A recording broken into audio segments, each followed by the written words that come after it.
You got to keep an eye on me. Job well done here. Congratulations. Good to see you, man. Good. How have you been? Good to see you. All right. How you doing, man? Good game. Good. How you doing? Good. Good to see you. All right. Oh, my goodness. Please sit down. Thank you. It's a really special day driving here, coming up Van Dyke, go past the old Kettering High School where Andra Rush is building the new Dakota plant, then come up here past where the Maroons are building a $500,000 logistics plant. It's amazing what's happening on the east side of town. I want to start by introducing my partners, the ones who have made all of this possible, the members of the Detroit City Council. And of course, let's start with the outstanding City Council President, Brenda Jones.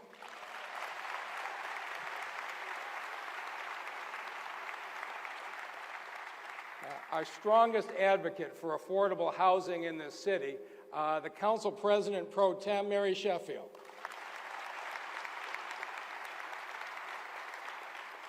And the person who's single-handedly shaped the attitude toward the value of returning citizens coming back into our community and our workforce, Councilmember Janae Ayers.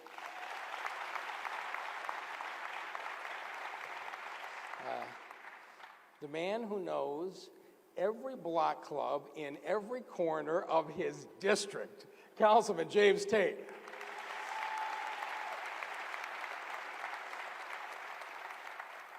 Somebody who's been remarkable, and he succeeded his 2 careers. He's still legendary in his role at the Detroit Police Department and is getting the same way in the City Council, Roy McAllister.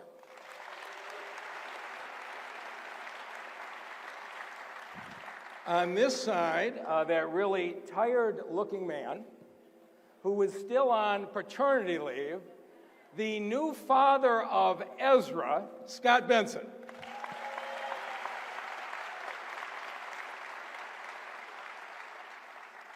Person who's been telling me what to do since the day I got here, Councilman Andre Spivey.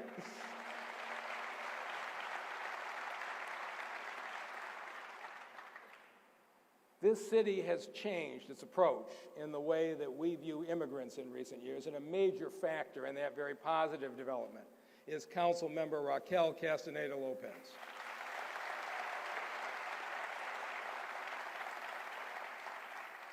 And I would tell you that he is the hardest door knocker I ever met in my life, but he's actually second. His father, Burton, was the hardest. A great councilman from the west side, Gabe Leland.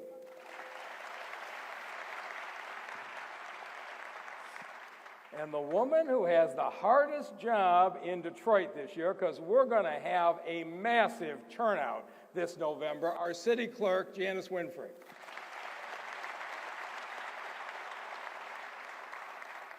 And I'd like to introduce the other members, the elected officials who are here.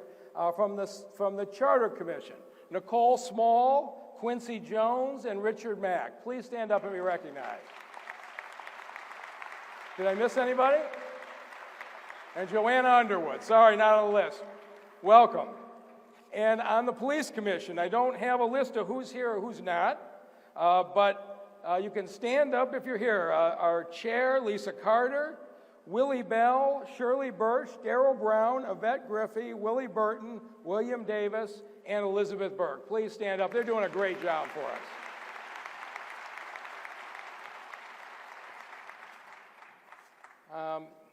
In a group of people that work day and night, and most of the time, the only time they get attention is when something goes wrong.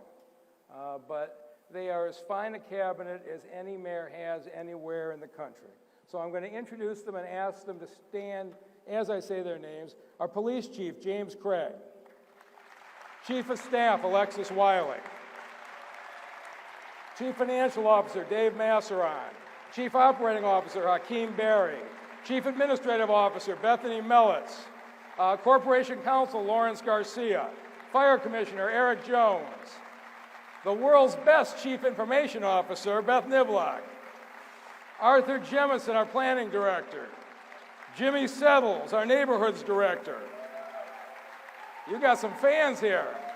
We're in a UAW home. Brad Dick at GSD. Dave Minardo, who's building all these plants. Nick Curry, our new Economic Development Director. Nicole Sherrard Freeman, the woman running Detroit at Work. Saskia Townsend running the Land Bank. Kevin Jones running the Economic Growth Corporation. Dave Bell at BSeed. Donald Rencher running the Housing Department. Ron Brundage, DPW, he's paving all those roads. The woman who's got the most interesting job in the administration, she's the new head of the demolition program. She's going to do great. LaJuan Counts. Our Civil Rights and Inclusion Director, Charity Dean. Our HR Director, Denise Starr. And like Roy McAllister, another man that's had two careers, our Detroit Water and Sewer Director, Gary Brown.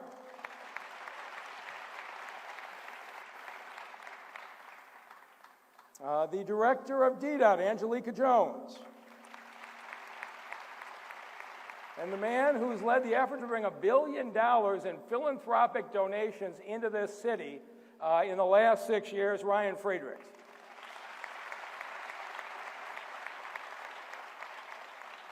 I see the elected head of the Detroit School Board here, my good friend Iris Taylor. And I probably shouldn't start going all down the list, but a man who has been our partner every step of the way in fighting the gun violence, the U.S. Attorney Matthew Schneider.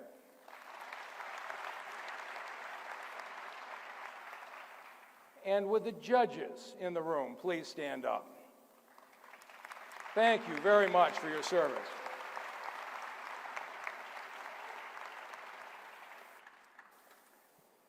This is, as you can tell, a special place.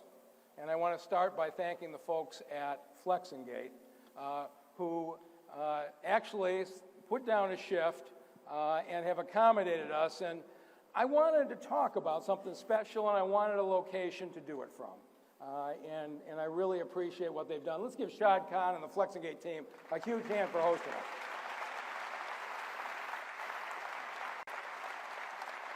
And so I wanted to be here today because what we have is a profound change in what the circumstances were a year ago. A year ago, General Motors announced that the Poletown plant, Detroit-Hamtramck, was closing, and there'd be a loss of 2,000 jobs. And for those of us who are longtime Detroiters, it brought back the pain of the 4,000 families that were moved out in the 1980s. And you know what the national and international media story was. It's Detroit's decline again. Detroiters lost their homes, now they're losing their plant.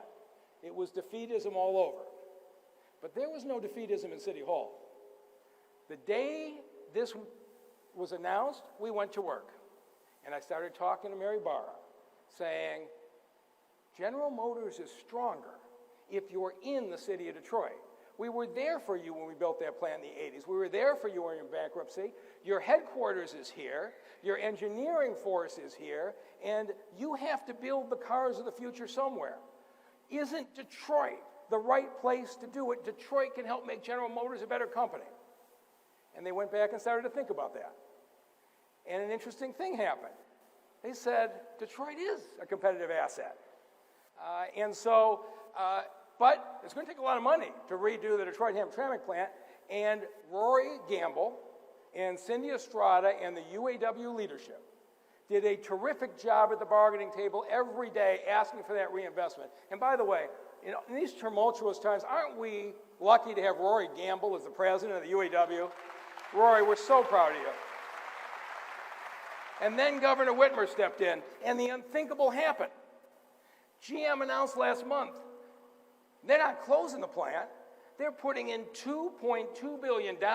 They're going to build the most technologically advanced plant in the world. They're going to hire 2,200 people and build the electric cars and automated cars of the future right here in the city of Detroit. So we've been hearing for years that the auto plants won't come back, and so I wanted to talk about this because the first believer was right here. If you were sitting here 4 years ago, you'd be sitting out in the field. It'd be pretty cold. This is where we were. But Shad Khan and Flexingate, one of the largest auto parts makers in the world, took a chance on us. We signed their first deal, and the surprise media called it rare. This can't really be happening in Detroit. And what was even more interesting was we said, we're going to do this differently. We haven't done it in 25 years, but you're going to start by sitting down with the neighbors. And they said, what are you talking about? We didn't have any community benefits ordinance. But Scott Benson led an effort with people from Kibulon Village and the neighbors, and we sat in rooms like this and we talked, and Flexingate said, we'll hire Detroiters, we'll make sure the truck traffic doesn't run down your streets, and we need a tax abatement to make this work, but we'll still pay $40 million where there was an empty field, and the community got behind the project. And when Flexingate posted the first 500 jobs, 16,000 people showed up. And they said, Detroiters want to work. This is where we want to be. And we started to become a competitive advantage. And the plant you're sitting in today, with 600 employees, as Lawrence told you when we started, 60% of them Detroiters. That's what happens when the mayor and the council work together to bring jobs back to the city. And it's happening around the city. 5,000 jobs coming to the train station, new jobs in the tech industry, in the apparel industry, in the hospitality industry, and the construction industry. But with all of those jobs is change. And we're at a different point in the city's history. We're not talking about decline and defeat, we're talking about growth. And when you have growth, it brings a whole different set of problems. And we've been looking at what's happening in other places in the country. They had this kind of growth in Brooklyn, at least what we're starting to see. And what happened was people who've been there a long time were forced out because the city didn't plan. And in Washington, D.C., many of us saw the rapid gentrification pushing out the longtime black residents because nobody thought through how we're going to make sure the growth benefits the people who are already here. And so we decided that we're going to learn from these other cities. And so last year we did something the city of Detroit's never done. We created an equity council chaired by Charity Dean, our CREO director. And their job is to analyze every single decision that's made in the city to make sure that as we recover, Detroiters are benefiting. And so that means that what we're doing is we're asking 7 questions. 1, how do we stop Detroiters from being gouged in car insurance rates? 2nd, do Detroiters get a real chance at our business success? 3rd, as new people move in, are we protecting housing affordability for those who never left? Are our children getting true education and recreation as companies return to Detroit? Who gets the jobs? In DPD, who makes up the growing police force? And as some neighborhoods come back, are others left behind? These are the questions that we're asking every day as we talk about the city that we're trying to build. So let me start you with something that you know I'm very familiar with. On July 2nd, we're going to finally start to address the gouging of Detroit and Michigan by car insurance. Okay? We're getting there. And so let's talk about what we know, that around the country, in Wisconsin, it costs $950 to insure a car. In Ohio, $1,100. In Illinois, $1,200. Michigan, overall, it's $2,600, double the rest of the Midwest. But in the city of Detroit, the average person spends $4,100 a year to insure their car. Now, this has been going on for a long time. You want to talk about a basic equity issue. Why is it fair that Detroiters pay twice as much for the same car insurance? And so I'm going to show you a bill. I'll show you what happens. You probably never had a mayor at a city speech show a bill, but this is an actual insurance bill from a guy who owns a 2015 Ford Focus who happens to be a good driver. And his insurance was $2,300, which means $4,600 for the year. Now, I'm sure the 2015 Ford Focus was a good car, but that is a lot of insurance. And so what makes up the bill? $600 was for your collision. $200 is for your theft. Theft isn't really the reason. your passengers and your catastrophic is $381. What really makes up the bill is personal injury protection. And anybody watching on TV, you can take out your bill and you'll see the same thing. This will be the biggest part of it. It is the medical care if you get in an accident. And in this case, it's $1,100. Remember, that's for half a year. He's paying $2,000. This is what's driving the higher car insurance. And you know why? In 1972, when the law was written, the law said in 72 doctors and hospitals could charge whatever they wanted. And we've never been able to change it. And so, if you need a CT scan and you're on Medicare, the doctor and hospital gets paid $262. If you're on Blue Cross, they get paid $400. But if you come in a car accident, that doctor and hospital gets $1,800. Same room, same scan. On MRIs, Medicare pays $400, Blue Cross pays $700, and $3,200 is paid. And when the lawyers figured this out, they figured out how to sue on this and take a third, and the lawsuits in Detroit exploded. And it has been hurting the city badly. So, as you know, I've been in a 5-year war. I started out in 2015. I said, okay, I understand this business. I came out of the hospitals. I want to start our own insurance company. City charter says we can, and we'll undercut them. And that bill started to go somewhere until they figured out that when we did it, Detroit would have the lowest auto insurance rates in the state, and they said we can't have that, and that bill went down. Then we came back in 2017 and said, okay, we'll give everybody the low rates. But there's an interesting thing about inequity. When you start pushing back, the people benefiting from inequity, they fight really hard to keep it. Finally, in 2018, I got fed up with the legislature, and I sued in federal court. And we started to make some progress. And in the very first hearing, the judge said to them, the no-fault law is shameful, and the Michigan legislature needs to deal with it. And we said, finally, we're making some progress. And then we had an election. And Gretchen Whitmer got elected governor, and Lee Chatfield became the speaker, and Mike Shirkey became the Senate Majority Leader. And while they couldn't fix the damn roads, they sat down and worked out car insurance and passed Senate Bill 1. It doesn't take effect until July 2nd, and more rates cut come from a year from now. But I just want to show you what to be looking for, because do you automatically get your rate cut on July 2nd? Take a guess. Not if you don't act. They aren't giving you that money back easy. You're going to have to be alert. And so the biggest thing on July 2nd is people who already have health insurance don't have to pay for it a second time. Anybody in this room got Medicare? On July 2nd, if you got a Medicare card, you should be able to opt out of the insurance. In the other 49 states, if you have, there you go, in the other 49 states, if you have a stroke or you fall off a ladder, Medicare covers you, but if you're in a car accident, Medicare covers you too. The only state in America that said you had to buy second medical coverage with your car insurance was Michigan. July 2nd, you won't have to. If your employer covers you for car accidents, you can opt out. That means you're going to need to get your boss to give you a letter that says we've been covered. How much will you save? You see that $1,150? If everybody in your house has coverage, you don't have to pay that. Okay? You have a chance to opt out. And so we're going to have to work through this, and I'm going to hold a whole series of town hall meetings where we're going to take people through their bills in the next couple months so you're ready for July 2nd. You are going to have to act to get the break. But here's what I can tell you for sure.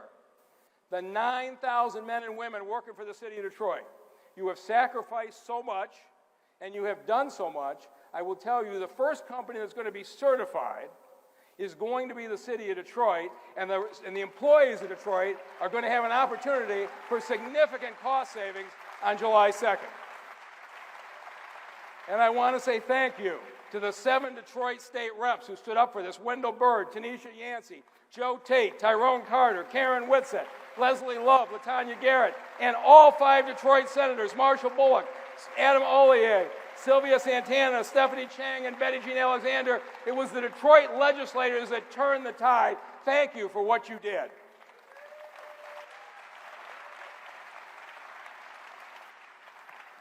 So, we'll make some progress there. Let's talk about equity as far as businesses. As new businesses start up, do Detroiters get a real chance of success? Because across the country, entrepreneurs of color have been excluded from gains in almost every state. And so we said, what would it take to create a city where you could benefit based on your talent, and that people who are here, African American and Latino entrepreneurs, do every bit as well as everybody else? And so we said, first thing is, it's hard for a lot of folks to get access to capital. Some folks who come out of wealthier families have family members. We had to level the playing field. And so we started a program called Motor City Match with 500, I got some winners in the room, $500,000 every quarter. We've awarded $8 million. And how have we done?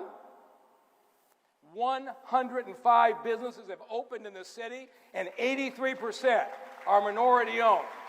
We are turning storefronts into businesses with Detroiters operating them. But that wasn't enough. So we went to Jamie Dimon and JP Morgan Chase and said, you guys are bankers, you should be doing more lending. And with Kellogg Foundation and some others, they created an $18 million Entrepreneur of Color Fund. And another 75 companies in Detroit have opened or expanded with $9 million in loans, and there's still another $9 million to go. If you're out there and you have a dream, because you're in the city of Detroit, you can go to DetroitDevelopmentFund.com, and the community is here to support you. Here's another equity question.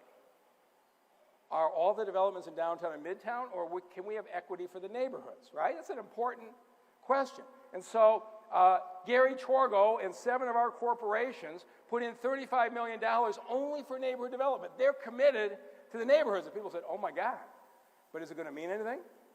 So we looked and said, a lot of folks here go to Royal Oak in Birmingham, beautiful downtown shopping distance, right?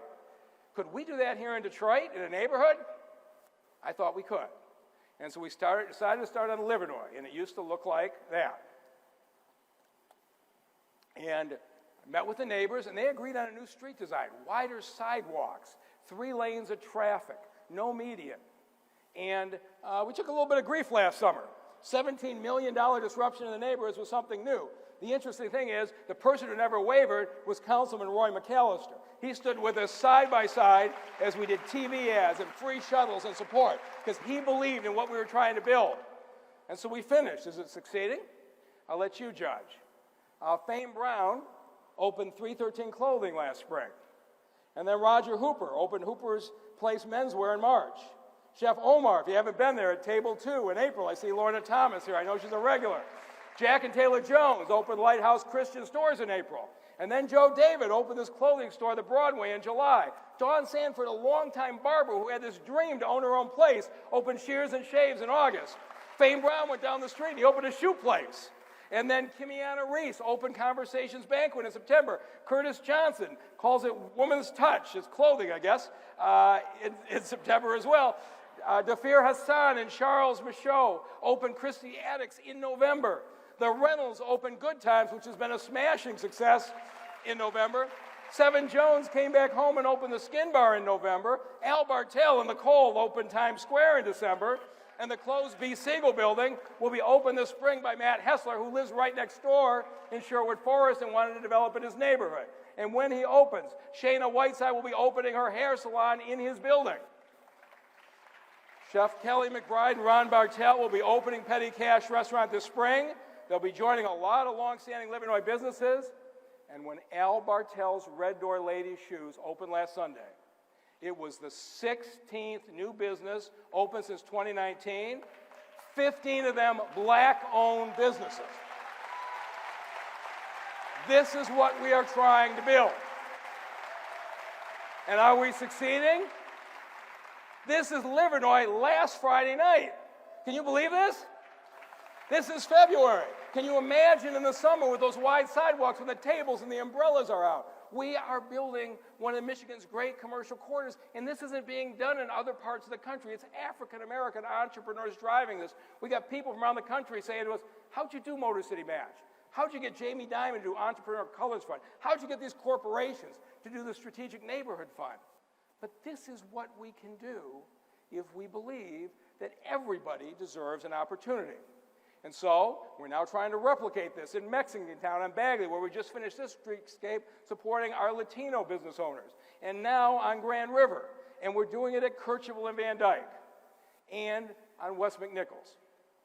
But they are not going to be as easy as Livernois. There was a huge history there of black entrepreneurship on Livernois. And so it's going to take a harder lift. And so we need to talk about this honestly, and my colleagues and I are going to have to work through this, because some projects in this city need tax abatements to work, or the jobs will go someplace else. So right here where we're standing, this vacant city land was generating no dollars in taxes and no jobs, and now at Flexingate, it's paying $40 million in taxes and providing 600 jobs, first time they came to the city. Over the train station that's been empty for 30 years, it was generating no taxes and no jobs. And today, being rebuilt, they got a tax abatement, and they're going to pay $300 million in taxes and anchor 5,000 jobs. There are times these deals make sense. But we have to evaluate every one. The General Motors deal, the $2 billion at the Poletown plant, we didn't give them a tax break. When we looked at the numbers, they didn't need it. Across the street, where the Maroons are building a $500,000 logistics site, right now, you saw it under construction when we came in, they didn't get a tax break. The numbers show they didn't mean it. We look at each individual case. But I'll tell you this, we start getting into neighborhood development on Livernois.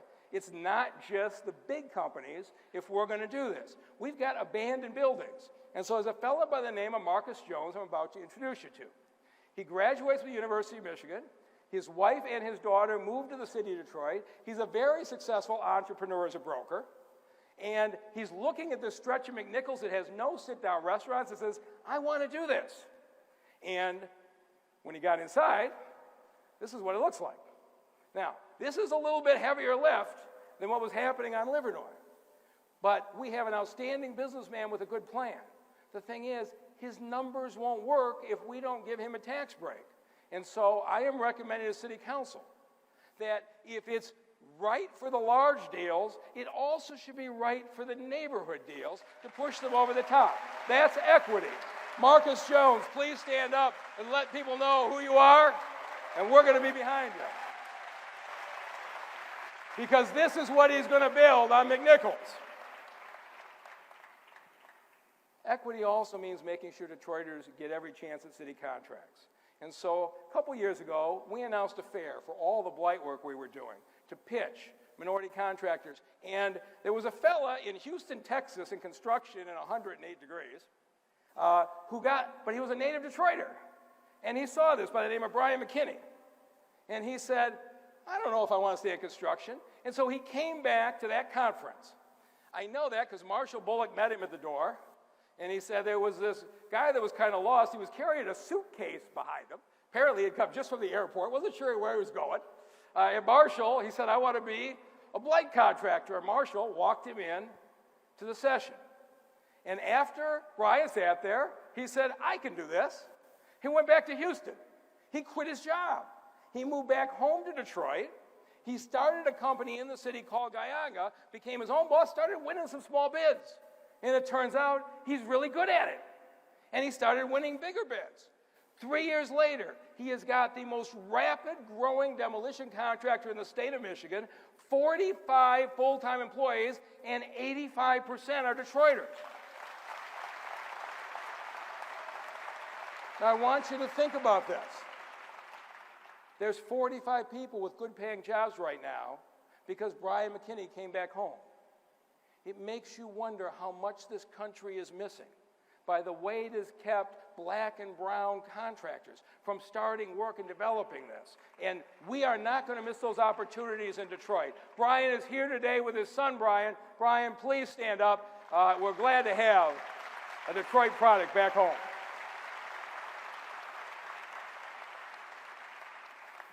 We need to demand the same equity in another area, and that's marijuana retail stores in the city of Detroit.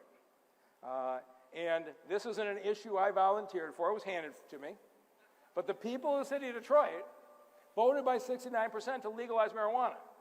And I'm the mayor. I work for the people of Detroit, and it's my responsibility to carry this out. So there may be people out here who disagree with this, but I view that as my responsibility. However, it needs to be carried out fairly. And so today, we have 40 medical marijuana dispensaries legally operating. Only 4 are owned by Detroiters. 90% live outside the city. Those folks aren't doing anything wrong. They're just not, they're very well organized, and it's not benefiting people who live here. And then the suburbs, the law says you can either choose to sell or not sell. 90% of the suburbs said, we're not selling. in our city. So the folks are going to come down to Detroit to buy the marijuana. And so we now have to decide whether to approve the shops here. And the new applicants coming in for the recreational marijuana are almost entirely outside the city. And so there's a fellow by the name of James Tate who said, I don't think this is right. And he has slowed this up, and he's taken a fair amount of grief for it. And I want to say here today, I am 100% behind James Tate and what he's doing. And here's why. An enormous amount of wealth is going to be created in the next few years. This is going to decide who has it for 10 and 20 and 30 years. If we are asleep in the passing out of these licenses for the next 3 years, that wealth will go to people outside the city. I'm happy to have people outside the city benefit, but Detroiters have to benefit too. And so what Councilman Tate and I, and we're going to invite everybody to the table, and the councilman has been doing this for a while, we agree on 4 principles. And if you can do these 4 principles, we'll support what you're doing. 1, Detroit voters approve marijuana, and they should be able to buy it in the city. Second, everybody who's operating on a medical license can keep it. We don't want to take anything away from anybody who's doing the right thing. But going forward, 50% of all licenses issued will be issued to bona fide residents of the city of Detroit. And that's going to apply to medical marijuana, recreational marijuana, marijuana microbusinesses. And so to the extent there are investors out there, you can invest in suburban shops as long as you do it equally in helping Detroiters, because the people of the city deserve a seat at the table for an industry that's going to be around a long time. I want to talk a little bit about probably the part of gentrification that scares people the most. And the question is, as people move in, how do we protect the affordability for the folks who never left? And so cities in this country have gotten it wrong. You've been to San Francisco, it's unbelievable. People we would think of middle income are living in their cars because they got priced out. But it's also true in Denver, Colorado, and in Austin, Texas, and in Rochester, New York, and in Miami, Florida, and in Portland, Oregon. That what has happened is, as people have moved into a city, you had a lot of long-term affordable housing that had federal tax credits. And as those federal tax credits expired, the building owner said, I can make a lot more money renting to the new rich people moving in. And they kicked the folks of lower income out. It happened in city after city, and the city didn't make provisions for where they would go. And so we are studying this saying, we got growth coming in Detroit. What are we going to do to make sure that does not happen here? And so we had 10,000 units that were expiring in the coming years with federal credits. 10,000 people, if we did nothing, could have been forced to the street, and we'd have looked like those other cities. We started out and created an affordable housing lending fund and have raised $25 million in philanthropy and have more coming to start to put together money that we can say to the folks, we want you to do this long term. We've already reached agreements to preserve 4,000 units for an average of 20 years, and we haven't lost a single one. We built 900 new units, and we'll reach 2,000 by 2024. And if you build a new housing unit with city subsidies, you set aside 20% affordable so people of all incomes can be in the building. And Councilmember Mary Sheffield has been a great partner in pushing this all the way along. We've been ahead of the curve. So is it working? Let me show you. We had 147 units at Restoration Towers that were going to expire. They're now preserved through 2062. At Parkview Tower, they're preserved through 2036. North Lawn is preserved through the year 2070. I think those folks are pretty secure. Central Towers, which I was just at, preserved through 2035. Van Dyke Center through 2036, Morton Manor through 2033, Pablo Davis through 2065, Camper Stevens through 2032. Think about this. In many of these cases, you have seniors who have been there for a long time. They're on fixed income. What does it mean to them to be told you can stay here till 2032, 2050? This is what we're doing over and over because you got a city government that's fighting for the folks who stayed. Cathedral Tower in Midtown through 2065. How about that? Affordable housing in Midtown through 2065. University Meadows through 2065. Ryan Court through 2038. Hartford Village that Pastor Charles Adams built over on Myers. City Modern, the senior low-income housing in Brush Park.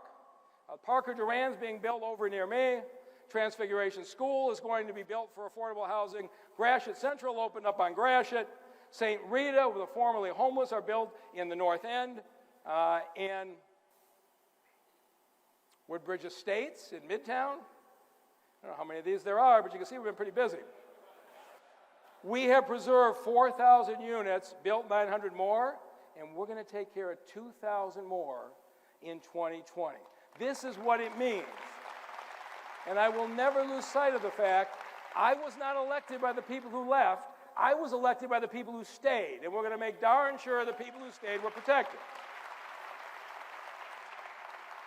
But it's not enough to do the apartments. We had all these vacant houses, and the land bank stepped up in a big way because we had 9,000 houses in the city that were vacant 6 years ago that are now renovated and have families in them because of the efforts of the land bank. That's a good thing. But now they've moved from doing one at a time to we're looking for partners. And once in a while, you meet somebody who's just extraordinary, who's normally under the radar. I want you to see him tonight. His name is Pastor Eric Wilkerson. He's pastor of a little church at Puritan in Santa Rosa called Up From the World. And here's an interesting thing. Pastor Wilkerson looked down the block from his church, and he saw what a lot of folks in this town saw, dozens of abandoned houses. But unlike a lot of other folks, he didn't go back inside. He said, I can do something about it. So he went down the street, and he started buying houses. And then he came to the land bank, and we were glad to sell him the houses. And he began fixing them up and renting them out to his congregation members at $500 a month so they could afford them. He has now renovated 25 houses. He restored this entire neighborhood. One man in one small church. Imagine if every business and church did this. Please say thank you to Pastor Eric Wilkerson. Pastor, stand up.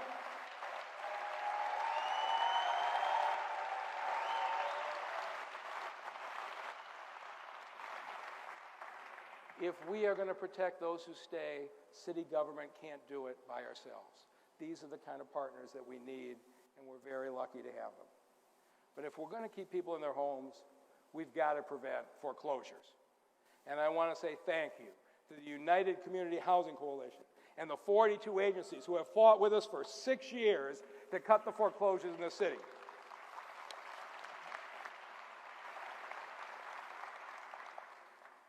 There's been discussion of assessments recently, but Detroiters know this issue of overassessments is nothing new.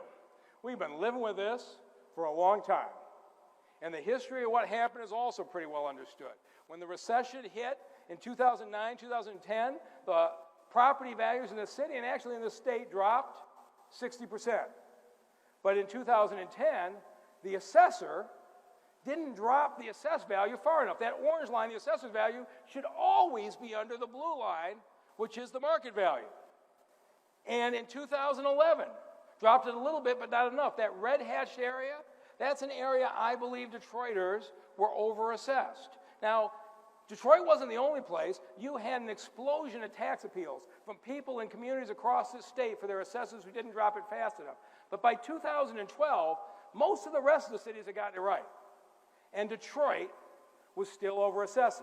And they were publicly ripped by the Auditor General, calling them inefficient, ineffective, and lacking. This was a huge public issue in 2012. And when I ran for mayor in 2013, and I did 250 house parties in people's living rooms, and I see a number of the hosts here today, 250 times I heard from people, this isn't right. My house is being overassessed. And the city leaders at the time said, it's okay, you can appeal. 6,000 people went and filed an appeal. To which I said, that's not fair. They shouldn't have to appeal. Appeal is supposed to be when your house falls out of the average. You don't make every single person in the city appeal. And I campaigned against this overassessment every single day, and I promised I would deal with it as soon as I got to office. And my first month, January 2014, we cut the tax assessments in this city 22%. The biggest cut there is on record. And I said at the time, that many of these assessments have not been fair. In the worst cases, they have forced people from their homes, and this realignment of the tax assessments is long overdue. We came back and cut them again the next year, and again. But the interesting thing is, as we look at this, you got to look at where the money went. When the property taxes are assessed, 43% of it goes to the schools, 37% to the city, and 10% to Wayne County. That's where the money went back in 2010, 11, and 12. And so today, we have got an assessment that pretty much tracks the rest of the state. I won't tell you everybody's assessed perfectly. In this state, assessors don't go inside to inspect your home.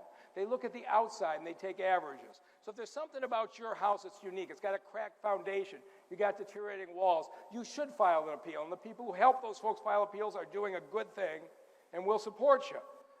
But today, we are assessed fairly.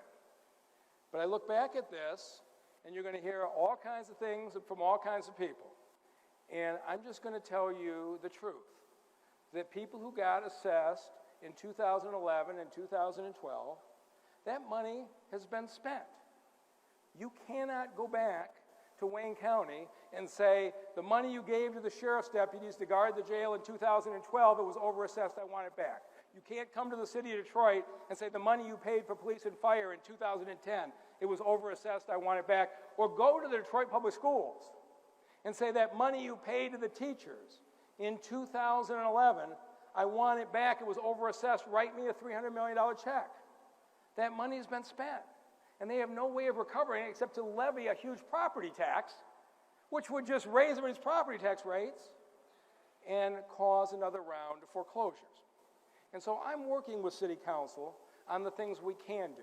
And the law department is looking at all of them. Is it possible that houses that were overassessed that the land bank owns now could somehow go back to that previous owner? We're looking at that. If people have housing problems, is there a way we can give them priority in housing assistance? We're looking at that. We're going to review all of those options. But as I look back at this, I can't help be struck by another thing. Detroiters know in those years, you know what else we had? Well, the city was overassessing. We had a lot of pain. Half our streetlights were out. The kids couldn't go to the parks because the grass wasn't cut. The ambulances didn't show up for an hour. And our longtime employees lost their health and part of their pensions at the same time the city was over-collecting on taxes. There was a lot of pain from 2010 to 2013. And I wish there was a way I could go back in time and have prevented that pain. But I can't. What I can do is make darn sure it never happens again. And so here's what we did. The crisis hit us hard with 5,800 foreclosures in 2015. We said, we can't have this. I went to Lansing and lobbied for House Bill 5882 to give folks payment schedules. And so if you owed $3,000, you only had to pay $300 and you could be in a payment plan. And the first year, 15,000 Detroiters enrolled in those payment plans, and we avoided 15,000 foreclosures. And Eric Sabri, the treasurer, all those ads you see, all came out of that bill, House Bill 5882. But we said that's not enough.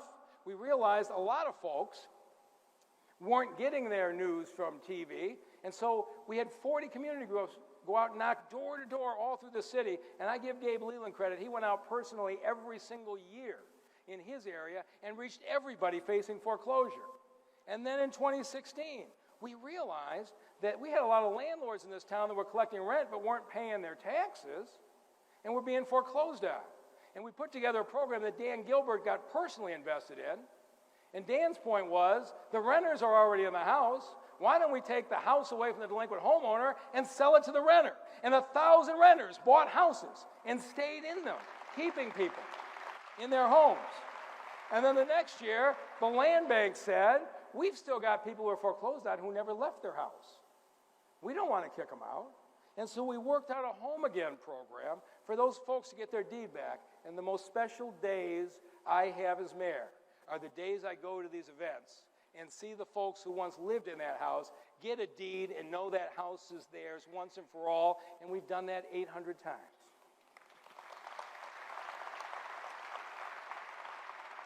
So how has all this worked?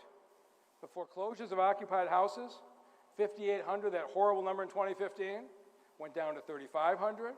and then to 786, and 387, 357. We have dropped foreclosures in this city by 94% through those 40 groups. And you know what? It's not enough. We don't want those 357 people out of their homes. So here's what we did last month.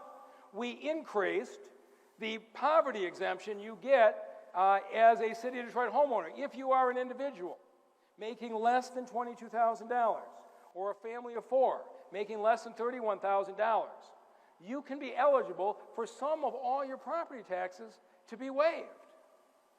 If you're in that category, we need you to go online and start the process. And if you're worried about foreclosure, Treasurer Eric Sabri, who's here tonight, has said if you file that form by March 28th, he'll stop the foreclosure process right now so you don't have to worry. Eric, stand up and say thank you for what you've done on that.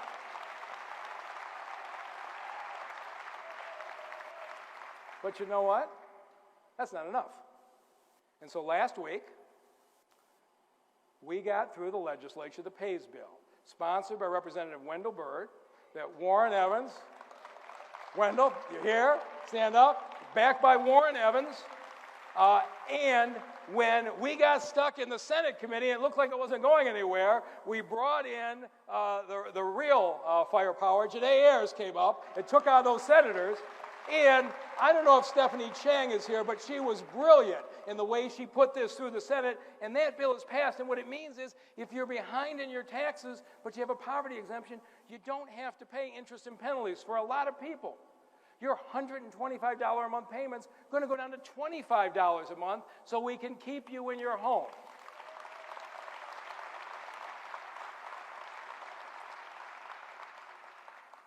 If you go to the website, DetroitMI.gov, and click on the button to help on property taxes, there are 40 agencies that will be behind you and help you keep in your home.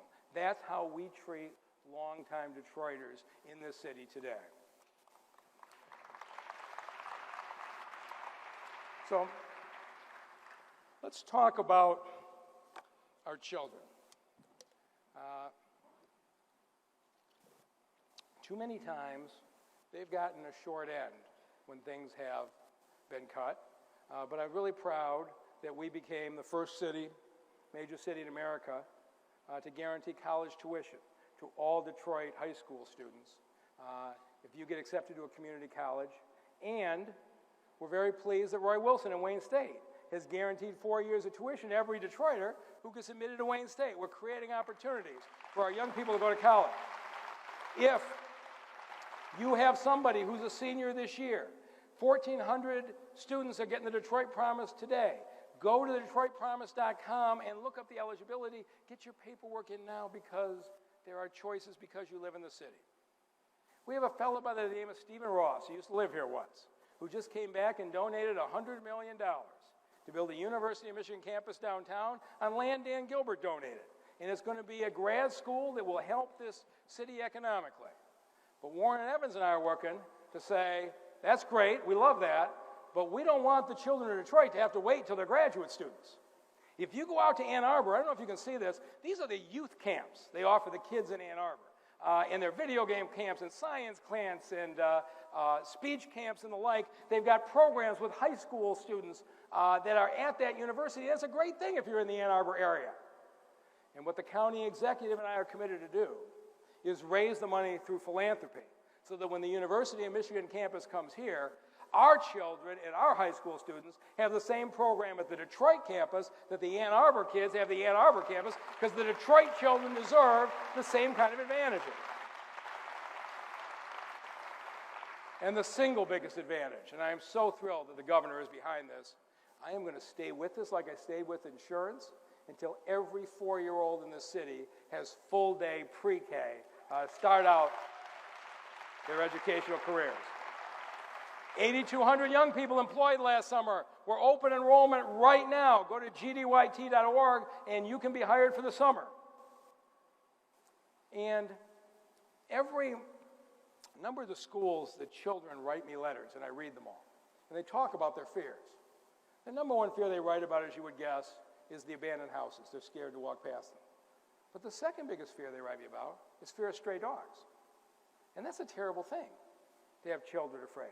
We've had tragedies in the city in the last year or two that haven't been from stray dogs, they've been from neighbors who haven't kept their dogs in the yard, but it has created an environment that is not what we want. And so we have started, with Denise Fair in our health department, a new animal control effort that says, be responsible and keep your dogs leashed. And here's what we've done. We've got a phone number that you can call when you see a stray or you're concerned about a neighbor dog. But now, for the first time, we have 7-day-a-week patrols with trucks on the street, 7 a.m. to 7 p.m., picking up the dogs. And if it's after that, we'll send out a truck on an emergency basis 24 hours a day. We've doubled the number of animal control officers and investigators. And right now, we're doubling the size of the animal shelter because we're picking up a lot more dogs, but we don't want to euthanize the dogs that can be adopted. So we're doubling the capacity at the shelter to be able to hold them humanely. But none of that has dealt with some of the behavior we've seen, the reckless owners. And I am really pleased with the fact that Council President Brenda Jones stepped up and took the lead.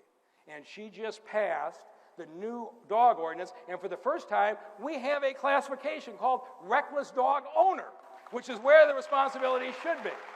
And it gives us the opportunity to go in when those dogs are not being cared of before they attack somebody. It's a tool that we have never had. And Council President, thank you for your leadership on that from beginning to end. Here's something else we're going to do. People drive too darn fast in this town. And so we've started putting in speed humps, which have turned out to be enormously popular. And in the next 2 years, we're going to put in 800 speed humps at every single school and park in the city of Detroit to slow down this traffic near our children. And we're also rebuilding the city parks. So you remember in 2013 when they were closed. We think every child in the city should be able to walk or bike to a first-class park in 10 minutes. And here's what we've done. We fixed 100 of them. You want to see a few of them? Brad Dick does. So this is how Southwest Detroit Sac Park looked, and here's how it looks today.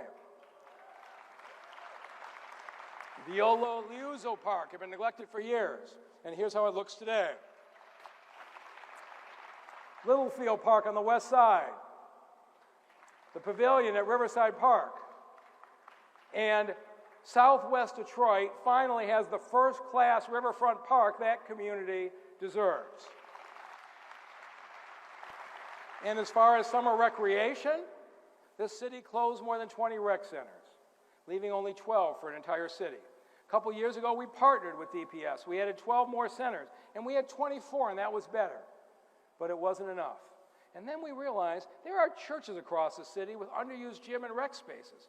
We went to the ministers and said, you don't want those gyms sitting empty all summer. We'll pay for the play leaders. We'll pay for the staff if you'll open them up. And 13 churches signed up. And this summer, for the most rec centers we've had in probably 50 years, 37 recreation centers are going to be opened up Monday through Friday. And they're going to feed the children 2 good meals a day, because a number of these kids, this is their best nutrition. On public safety, we know we have to get DPD more support. And I want to start by remembering Officer Rasheed McLean, who was lost going into a building with a gunman who saved lives. And let's take a moment of silence to a great hero.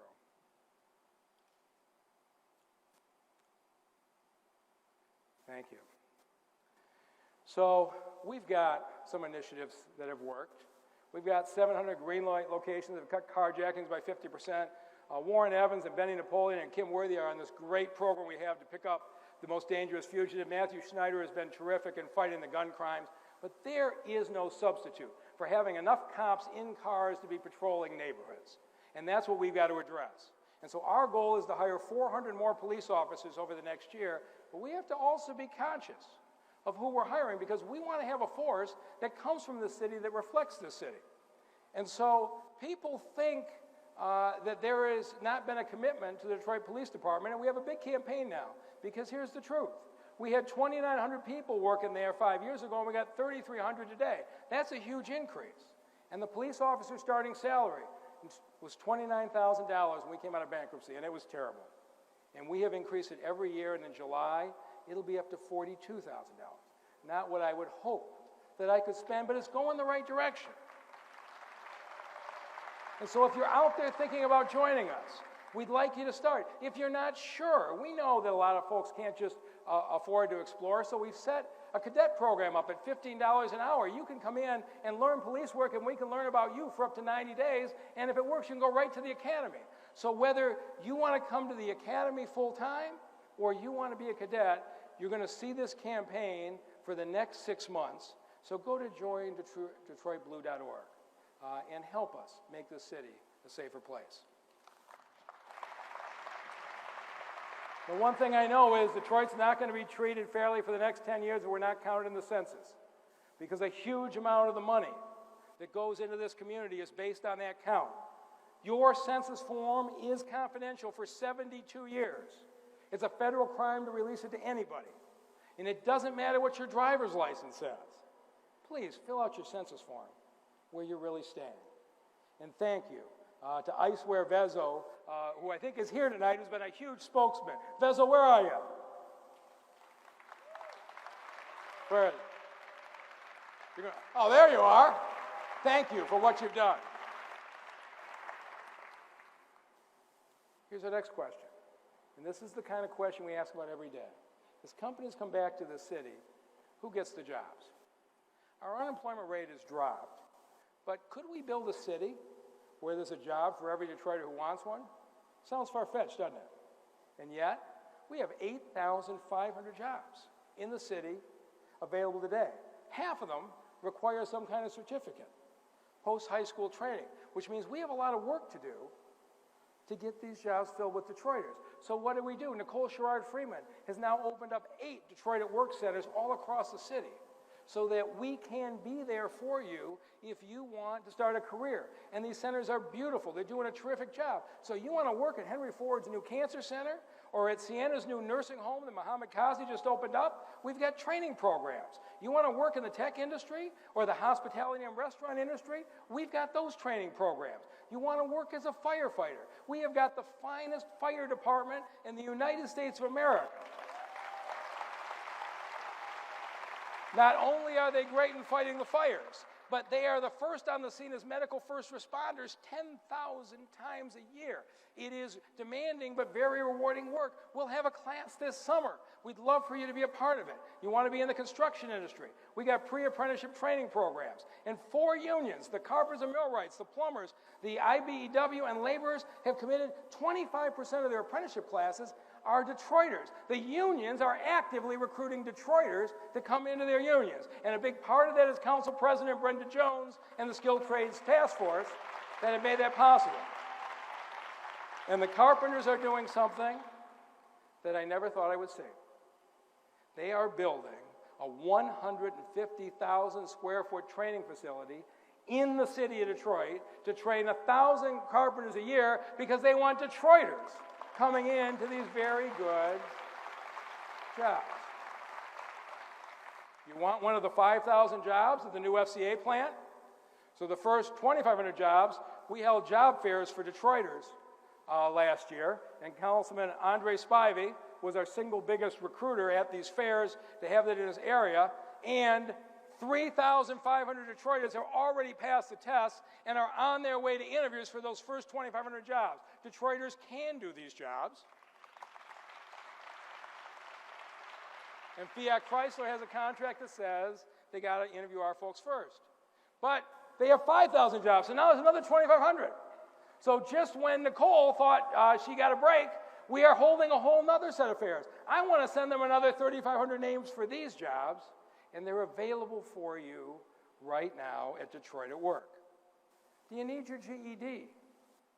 We're going to be partnering with DPS to offer classes at these sites. And very shortly, I expect to have a program we're going to call Learn to Earn, where we raise money with philanthropy so that folks who maybe have childcare costs or transportation costs will pay you $10 an hour to come in and take your classes to get your GED so we can invest in your future. We're talking about doing that in a partner with Dr. Vitti and the Detroit Public Schools.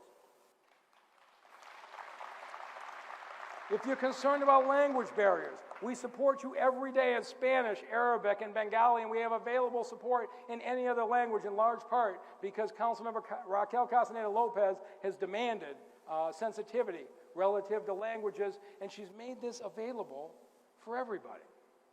and you need your criminal record expunged. Project Clean Slate, we will be your lawyer. We have 3 full-time attorneys who will work with you to get your record expunged. There is a truth that we all know, that African Americans are more likely to be convicted of the same crime for a heavier charge and a longer sentence. And those criminal records are holding people back who are very talented and very deserving. And so Project Clean Slate now has got 3 lawyers. We will be your lawyer. Come to us and we will back you. And thank you, Councilmember Janae Ayers, for making that possible. We have 25,000 more Detroiters working today than 6 years ago. That's before 5,000 jobs started at Chrysler. That's before 400 jobs started at Dakota. That's before 5,000 jobs at Ford. That's before 2,000 jobs at the new Detroit Hamtramck plant. I do believe we can build a city where we can have a job available for every Detroiter who wants one. That's what I think is the Detroit of the future. And you can go to DetroitAtWork.com and the team will take care of you. And the last issue where, since I've run long on everything else, I'll be probably briefer than I would normally be. But we got to build a city that's blight-free. Because in a lot of our cities, you look at this and you say, hey, that block looks fine. You turn your head, and the block the other way looks like this. If you leave the blight there, it will creep across our city. And we had extraordinary success in Washington. When Barack Obama was president, I went there repeatedly, and we got $265 million in demolition money. And that was a huge help because it allowed us to take down 21,000 houses, something that nobody in America had ever seen. But I wasn't proudest of the 21,000 we took down because we still have 17,000 to go. But I was proudest about the renovations because we have a lot of houses in the city that can be fixed up. But nobody's going to fix up a house if they got 2 burned out houses next door. As we have rolled through the city and taken out the burned out houses, 9,000 people went in and fixed up these houses. This is one over in Fitzgerald. And they fixed it up to look like that. And this house would have been demolished, and it looks like this. That house can't be saved, right? You're sure it can't be saved. Today, it looks like this. We've done this 9,000 times. We've got 8,000 more houses in the city that can be saved and renovated if we get going. I know our speed of demolition has brought problems, and I haven't done enough to deal with it. We need to fix it. But here's what I know for sure. I think we can work together and do it. I don't have a monopoly on the good ideas. And so why we had demolition programs, is it my fault, is it the land bank's fault, is it the contractor's fault? It doesn't matter. The thing I know for sure, it's not the fault of the children who live on this street. And so I would say to my colleagues here that we have to find a solution. You've raised legitimate issues on controls that we have to put in place. But we can't just leave this because the city's been waiting a long time. They've been waiting for this article when Jerry Kavanaugh and the Detroit City Council promised to remove blight in 1965. For 55 years, the leaders of this city have failed to deal with this. The demolitions and the renovations are going to slow to a crawl now with the Obama funds gone. And it is going to take extraordinary leadership. But the people in the most rundown neighborhoods, they normally don't have a voice. They normally don't have anybody fighting for them. But I can tell you this, I am going to fight for every single neighborhood for as long as I'm here, and I'm going to extend my hand to my partners because I'm convinced together we can be the mayor and council that erases blight from the city of Detroit after 55 years of failed promises. God bless you and good evening.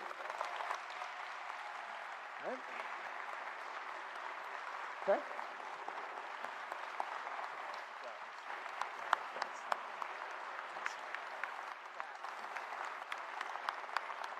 All right. Thanks. Thanks. All right. Thanks. All right. Thank you. All right. Thanks. All right. Hey, you're great. Sure.